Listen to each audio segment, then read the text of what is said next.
দেশের ১,৫০০ কিলোমিটার মহাসড়ক খারাপ অবস্থায় আছে জানিয়ে সড়ক পরিবহন ও সেতু মন্ত্রণালয়ের উপদেষ্টা মোহাম্মদ ফজলুল কবির খান বলেছেন, বর্ষা শেষ হলে রাস্তা সংস্কার শুরু হবে। গুরুত্ব অনুযায়ী করা হবে মেরামতের কাজ। আজ মহাসড়কগুলোর সার্বিক পরিস্থিতি নিয়ে সচিবালয়ে ব্রিফিংয়ে তিনি এসব কথা বলেন। সড়ক পরিবহন ও সেতু মন্ত্রণালয়ের উপদেষ্টা বলেন, সারা দেশে ১,৫০০ কিলোমিটার মহাসড়ক খারাপ অবস্থায় আছে। গুরুত্ব অনুযায়ী এগুলোর মেরামতে কাজ করা হবে।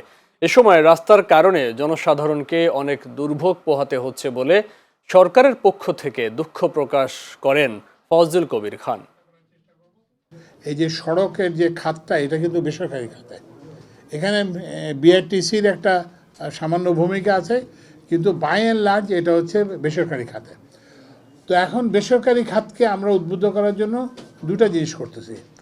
একটা জিনিস যে আমরা ডাম্পিং স্টার্ট করছি, এবং ডাম্পিংয়ের বাড়বে, মানে যেগুলো মানে অনেক বেশি দিনের পুরনো এবং যেগুলো ফিটনেসবিহীন, সেগুলোকে আমরা ডাম্পিংয়ে করবো। এটা একটা জিনিস করছি।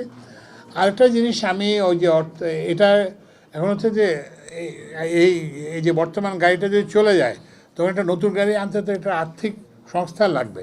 তো এই জন্য আমরা ওই যে আর্থিক প্রতিষ্ঠানগুলোর সঙ্গে আমিই বসে আমরা করব।